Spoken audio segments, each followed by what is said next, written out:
नमस्कार दोस्तों, मैं रवि आहूजा एक बार फिर हाजिर हूँ आज एक और शानदार वीडियो के साथ। उम्मीद करता हूँ आप सभी लोग स्वस्थ होंगे, खुशहाल होंगे। तो आज की वीडियो बहुत ही मज़ेदार होने वाली है। कहानी जो है बहुत ही रोचक है। आप लोगों को आनंद आएगा, हंसी भी आएगी। वीडियो को अंत तक देखिएगा ताकि आपको चीज़ें समझ आ सकें पूरी तरीके से। कहानी कुछ इस तरीके से, एक व्यापारी होता है, उसे पढ़ना लिखना नहीं आता और उसका कोई रिलेटिव दोस्त इस तरीके से नहीं होता उसके आगे पीछे। लेकिन एक दिन उसको एक मिलती है चिट्ठी। अब उसे जैसी चिट्ठी मिलती है उसे लगता है कि मेरे आगे पीछे कोई नहीं है चिट्ठी भेजने वाला, तो ये चिट्ठी किसने भेजी है, किसी से पढ़वाई जाए। दौड़ता हुआ अपने पड़ोसी के पास जाता है, उसे विनती करता है कि श्रीमान ये चिट्ठी पढ़ के बताइए किसने भेजी है और इसके अंदर क्या लिखा है। जैसे ही वो शख्स चिट्ठी पढ़ते हैं, जोर से एक थप्पड़ उनके कान पे रसीद कर देते हैं। अब उनको समझ में नहीं आता ऐसा चिट्ठी में क्या लिखा है कि सामने वाले ने मुझे थप्पड़ मार दिया। उनकी उत्सुकता बढ़ गई। अब उन्होंने सोचा कि अब क्या किया जाए, किससे पढ़वाई जाए चिट्ठी, ऐसा क्या लिखा है इसके अंदर कि मुझे थप्पड़ पड़ गया। तो चिट्ठी पढ़वाने के लिए उन्होंने दिमाग लगाया कि उनके ऑफिस में एक टाइपराइटिस्ट है, वो इस चिट्ठी को पढ़ के दे सकती हैं। तो 2-4 दिन बाद जब ऑफिस गए, वो चिट्ठी लेके गए और टाइपराइटिस्ट को अपने ऑफिस में बुलाया। कहा कि ये चिट्ठी आप मुझे पढ़ के बताइए। उन्होंने जैसे ही चिट्ठी पढ़ी, चिट्ठी पढ़ने के बाद उन्होंने भी एक खींच के थप्पड़ उसको लगा दिया।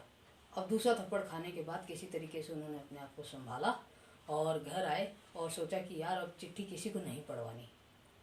लेकिन उत्सुकता थी, समझ नहीं आ रहा था कि ऐसा क्या लिखा है कि 2 थप्पड़ भी पड़ चुके हैं, तो चिट्ठी तो पढ़वानी पड़ेगी किसी ना किसी को।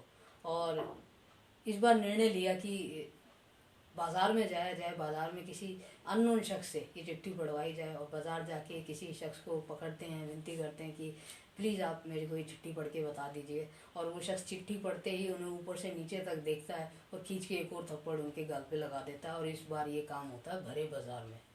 भरे बाज़ार थप्पड़ खाने के बाद किसी तरीके से अपने आप को दोबारा संभाल कर घर लाते हुए निर्णय लेते हैं कि इस चिट्ठी को संदूक में रख दिया जाए और इसके बारे में अब भूल जाया जाए तो ही अच्छा है, क्योंकि 3 थप्पड़ खाने के बाद इससे ज़्यादा अब बर्दाश्त नहीं है। लेकिन उस चिट्ठी को रखने के बाद 8-10 दिन किसी तरीके से बीत जाते हैं और जैसा ह्यूमन नेचर होता है कि जिस चीज़ को हम भूलने की कोशिश करते हैं वो उतनी ज़्यादा हमें परेशान करने लग जाती है। तो उनकी अब उड़ गई रातों की नींद। उनको समझ नहीं आ रहा था कि चिट्ठी में ऐसा क्या लिखा है और जब तक किसी से पढ़वा नहीं लूँगा तो मेरी ये नींदें मुझे वापस मिलने वाली नहीं है। अब उन्होंने लगाया दिमाग लगाया कि शादी कर लेता हूँ, घर भी बस जाएगा और पढ़ी लिखी लड़की से शादी करूँगा तो वो चिट्ठी भी पढ़ लेगी और मुझे थप्पड़ भी नहीं पड़ेगा।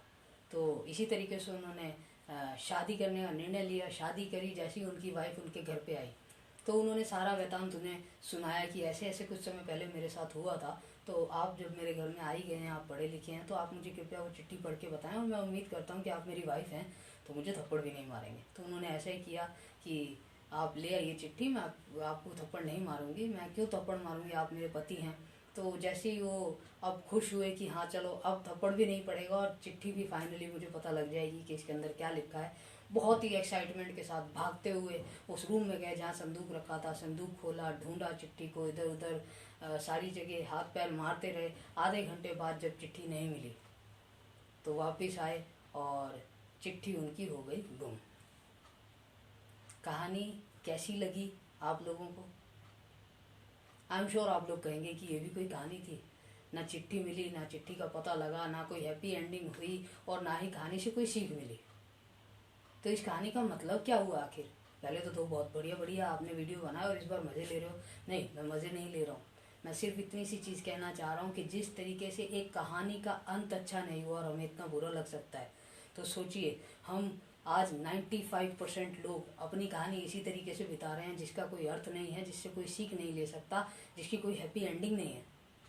याद रखिए, हमें ऊपर वाले ने जब बनाया था, वो ऊपर वाला किसी भी चीज़ को, किसी भी अपनी रचना को यूं ही नहीं कर देता। वो हर एक शख्स को, हर एक रचना को सोच समझ के करता है। और जब उसने आपको बनाया, उसने सारी चीज़ें आपके लिए डिसाइड की, आप कहाँ पैदा होंगे, किन लोगों के बीच में रहेंगे। लेकिन एक पावर उसने आपको खुद दी कि आप अपनी स्टोरी खुद से लिख सकें।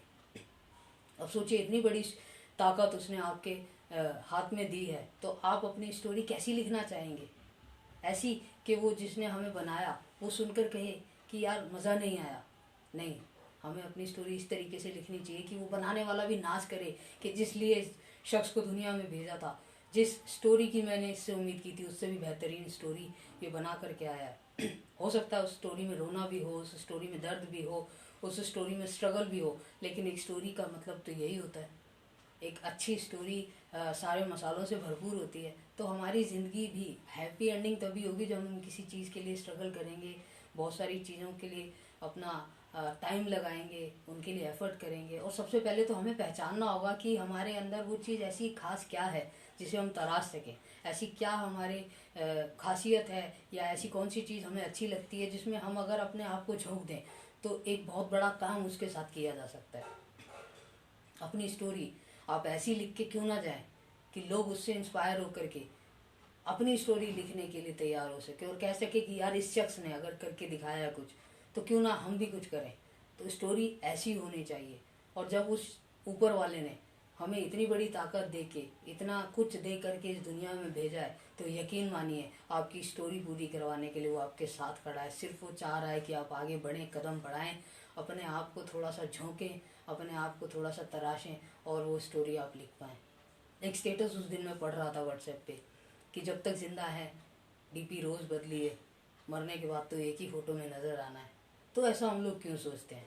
ऐसा काम क्यों ना करके जाया जाए इस दुनिया से कि हम हो या ना हो, हमारी डीपी हज़ारों लाखों लोगों के व्हाट्सएप फेसबुक के स्टेटस पे अलग अलग डीपियाँ हमारी नज़र आएँ। क्यों ऐसा काम नहीं किया जा सकता? वो स्टोरी हमें बनानी होगी और वो स्टोरी बनाने में टाइम लगेगा, स्ट्रगल लगेगा। लेकिन आज बहुत सारे लोग ऐसे हैं, आप बहुत सारे ऐसे लोगों के बारे में पढ़ते सुनते होंगे जिन्होंने ऐसा काम किया है। तो अगर बहुत सारे लोगों ने किया है तो हम क्यों नहीं कर सकते? तो सिर्फ ये वीडियो इसीलिए थी कि अपने आप को हम जगा सकें, अपने आप के लिए कुछ ऐसा डिसाइड कर सकें कि हाँ, इस फील्ड में इस तरीके से मुझे अपनी स्टोरी लिखनी है। और जब मैं ऊपर वाले के पास जाऊँ तो शान से वो भी मेरी स्वागत में खड़ा और कहे कि वाह, जिस काम के लिए आपको भेजा था, जिस स्टोरी को लिखने के लिए आपको भेजा था, वो स्टोरी आप वैसी ही नहीं बल्कि उससे बेहतरीन लिख के आए हैं। तो आज ही उस अपॉर्चुनिटी की तलाश में लग जाइए, उस काम की तलाश में लग जाइए, उस हॉबी की तलाश में लग जाइए, उस अपने शौक़ की तलाश में लग जाइए जिसमें आप बहुत बड़ा काम कर सकते हैं।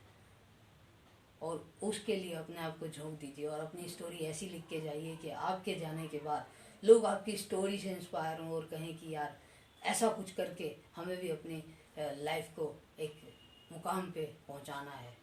तो इसी सोच के साथ मैं चाहूँगा कि अगर इस वीडियो से किसी एक को भी मैं इंस्पायर कर पाया तो मेरे लिए बहुत अच्छी बात होगी। तो वीडियो कैसी लगी बताइएगा ज़रूर, अच्छी लगे तो शेयर आप कर सकते हैं। Thank you so much.